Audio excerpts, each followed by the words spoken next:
Hello internet friends!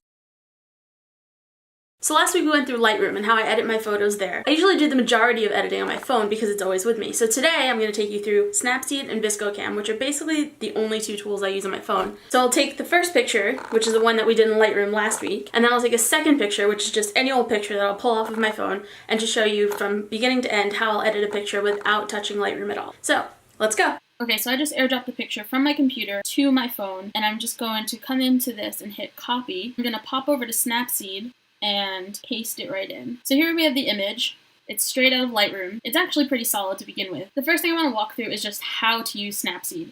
We go into the first set of tools, which is Tune Image. It defaults to brightness, which is the first tool that's open. And any menu you use in Snapseed works like this.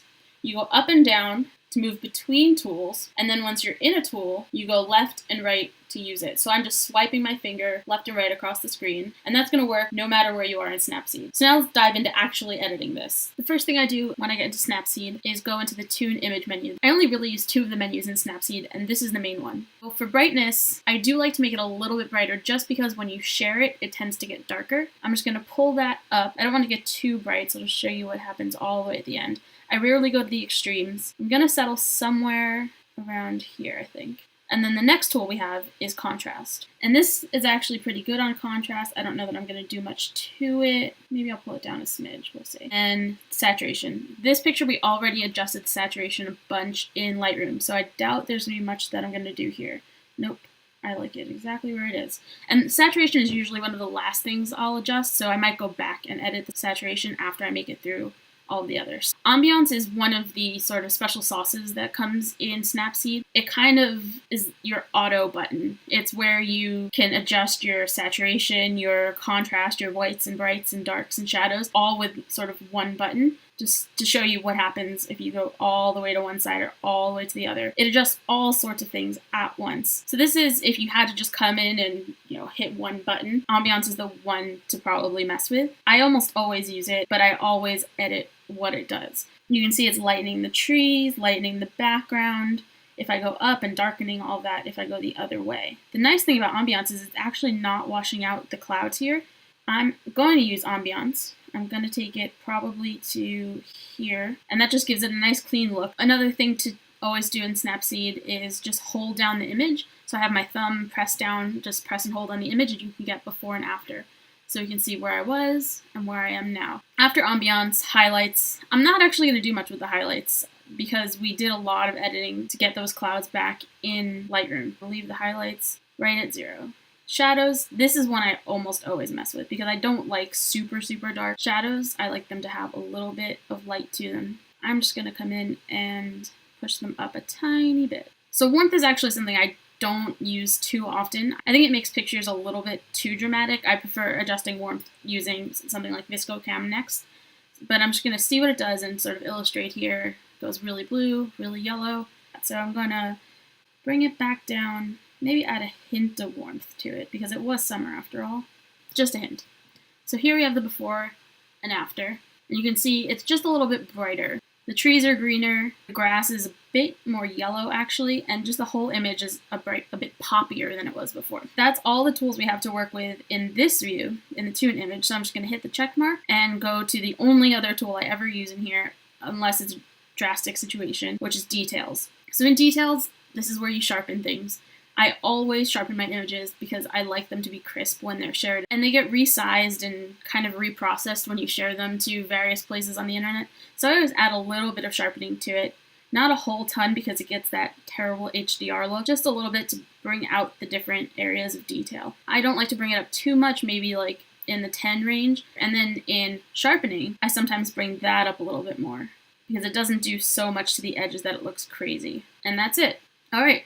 So now we're done in Snapseed. I'm just going to save this, export, and it's done. Step 2 of my editing process takes us over to VSCO. And this plus up here lets you open your camera roll, and I'll import this Snapseed image that we just edited, and now it's here.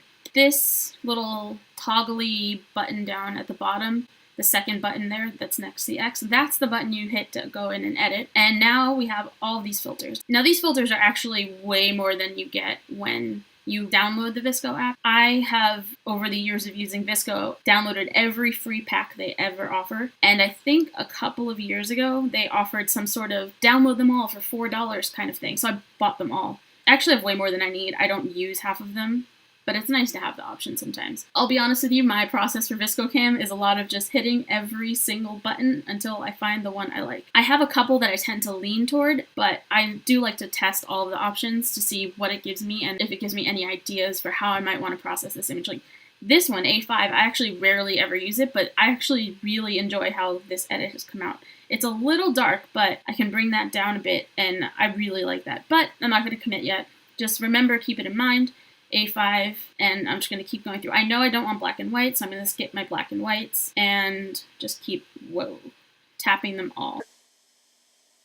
I know just from using this over and over that there are certain filters that are going to work better in certain situations. I know some make it way too yellow for my preferences, and some make it way too blue or over-processed. You never know. Sometimes there's one that really just sticks out and is the one you want to go with. I love these T filters down here. I used to use them a lot in the beginning, but it's a really quick way to get that faded sort of lifestyle image if that's what you're going for. It's not what I want for this image, but I'm going to keep it in mind actually. And again, just like in Snapseed, you can hold down the image and you can see the before and after. This has really lightened up this image actually. I like to just put the dot in different places and check the before and after, just so I can understand the range of what this filter will give me. Usually I settle somewhere in the middle.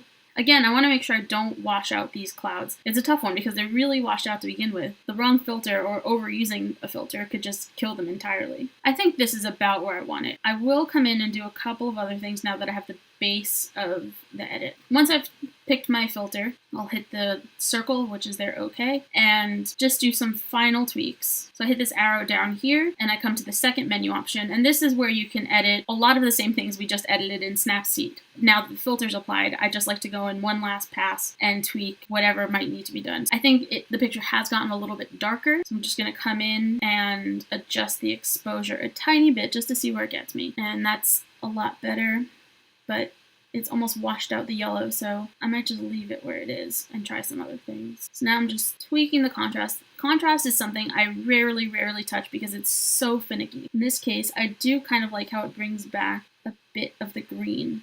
I'm gonna leave it for now. Okay, so here's tint. This again is gonna take you from blues to greens, warms to cools. I am probably actually gonna use tint this time because it came out, like I said, the grasses were a little too yellow for my liking, and I'd like them to be back to more of a green. So I'm gonna bring it and cool down the image a bunch. I think 2 is where I'm gonna go. That's about all I'll touch. Fade, I just do a quick check. I won't use it in this image because we use the T2 filter and that's already a fade filter. And I doubt I'll go with any sort of shadows or highlight tinting, but let's just give it a whirl, so you never know what you get. Some of the shadow tinting did look cool. If there's one that I like as a base, I'll just come in and adjust it a little bit. It doesn't do much, so I'm just gonna leave it. No tinting. So here we are. This is actually what I'm gonna call the done image. I kind of like my images to have the look of maybe a flashback scene in a movie where it's just a little bit on the faded side, a little bit hazy because it's a memory. In this case, that's why I like using the fade, and I like having a little bit more subdued colors than what we had in the before. From here, I'll hit the O and save it to camera roll, actual size, and that's it. From here, it'll go up to Instagram, which I'll link down in the description. So before we dive into the next image, let's just have a look at the before and after for this image, where we started even before Lightroom. And now we look at the after, and there's a huge difference here. So for this next image, I'm just gonna grab something off of my Google Photos. And because this whole series is about rescuing your pictures, I'm gonna take a picture that has so many issues, it's not even funny. This picture is from Shanghai. I had a layover, I had a couple of hours. The sun was barely up yet, it was cloudy. I couldn't get any color out of this.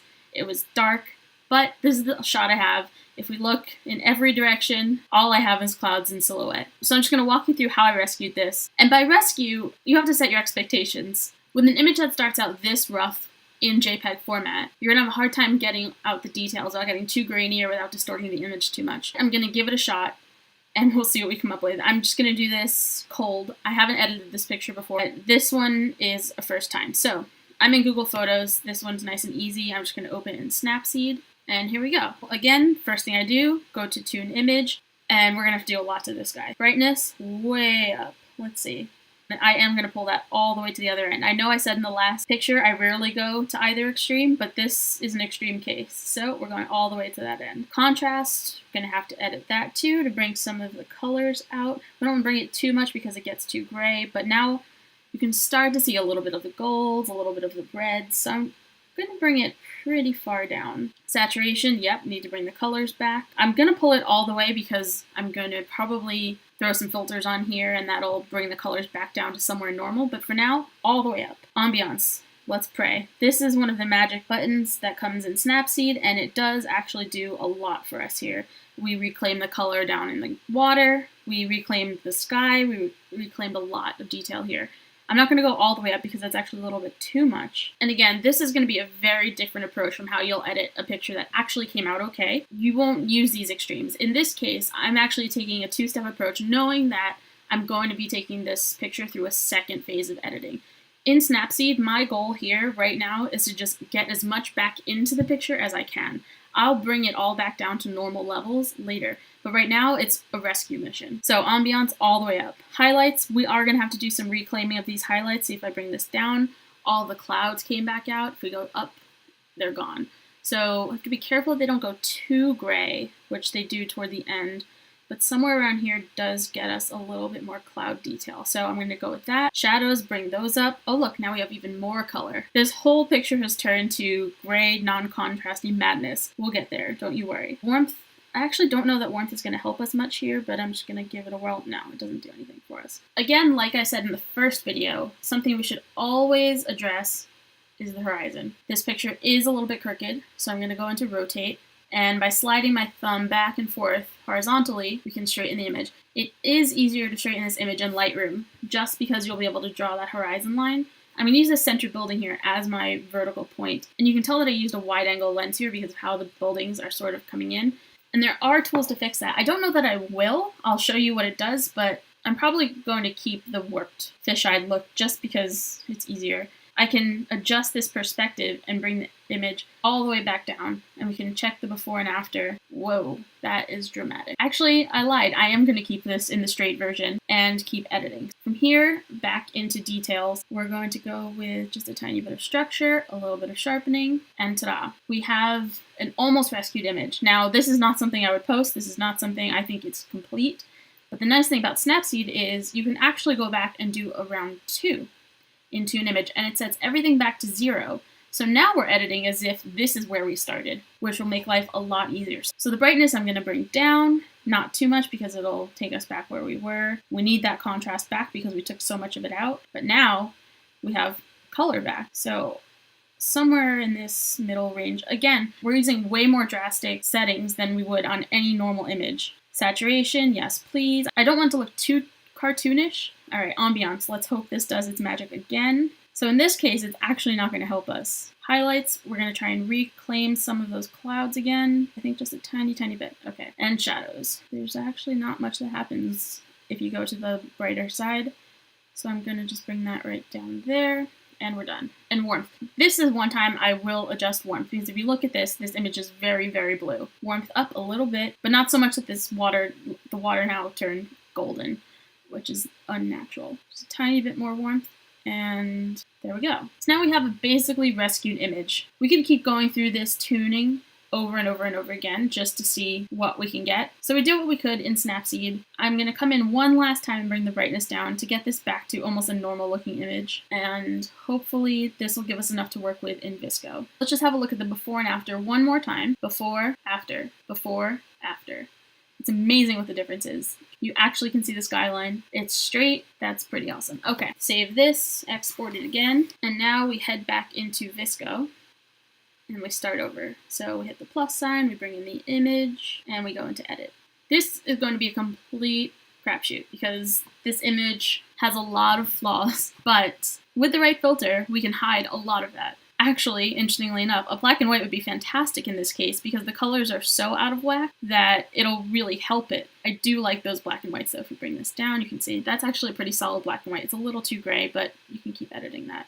But we're gonna go for a color image here. I will skip the ones that I know won't work because they're either too yellow or too blue. The Fs are ones I tend to use a lot. The HBs. This HB right here is pretty good. It's a little too blue, but we can come in and fix that. This one gives us a lot more contrast, but again, it's a little too strong. It's a good option though, keep that in mind. These guys are just not really speaking to me. This one's pretty good. It's a bit faded. It's a good option. Let's keep that one in mind too. So we have HB2 and M6 as options. Skipped all the other ones because they're too colorful. S1 is one of my go-tos.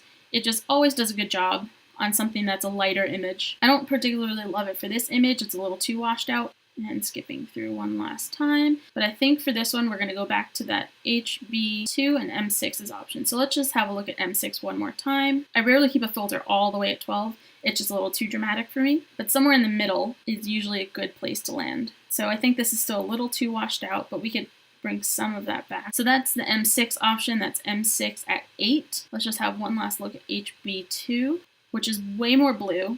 But interesting. I think this one's going to win for me. I'm going to go with HB2 at 4.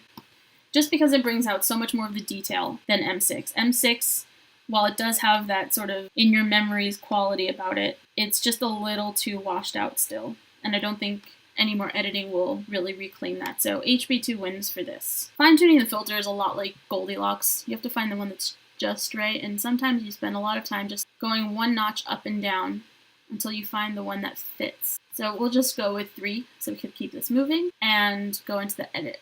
I always like to bring the exposure up if I can because again, when you share it, a lot of times it'll make it darker. So here's the before and after. So I'm gonna leave that there.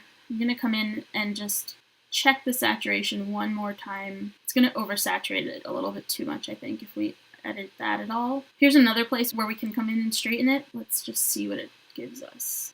That's totally straight. I'm actually gonna go with that.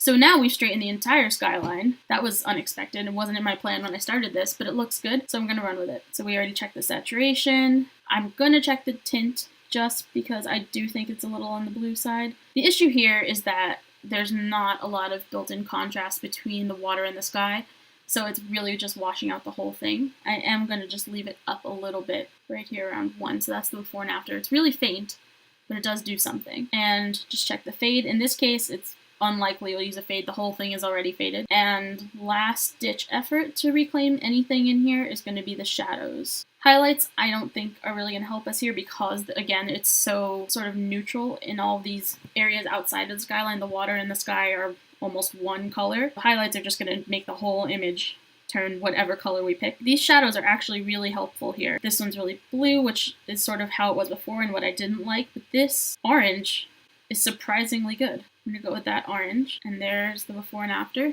I am gonna check the contrast one last time to see what we can get out of here. There we go, actually. That's the image. It's still a little blue, not gonna lie. It bothers me that it's so blue, so I might actually just come in and pump those oranges all the way up. So there we have it. That is our rescued image. You can go through again, save this, export it, re-import it into VSCO, and run through a filter again to see if you can get anything back. That's a nice part about an image that's too bright. When it's too dark, it's a lot tougher. But luckily, this one we've gotten to too bright, so we can run it through again. Just remember that every time you run it through, you're going to start losing quality. So if we were to blow up this image, there'll probably be a fair bit of grain and just a little bit of muddiness to the edges of the detail. But for something that we're going to share on like Instagram or something where people are going to look at the image in a smaller format, and this will pass the test. No one will know that we started out with this before image, and bam. So one more time, let's just have a look at the before and after of each of these images, just to see where we started and where we ended up. And just remember, rescuing images is all about trial and error. A lot of it is just going to be tweaking and tuning until you can bring out as much of the image as you can, and no one will be the wiser. Alright, that was pretty easy. It takes about 5 minutes. Both of the tools are free, which I love. I'll link to both of them down below. They're both available on Android and iPhone, which I love because when I'm home, I'm using my iPhone, but when I'm traveling, I'm using my Android. So let me know what you think. I'll have both of these pictures up on my Instagram. I'm actually going to add one more piece to this photography series, which is equipment. What I use, what I've tried, what my setup is now. So subscribe down below and add whatever questions you have about photography into the comments, and I'll answer all of them in the last video. Alright, thanks! Bye!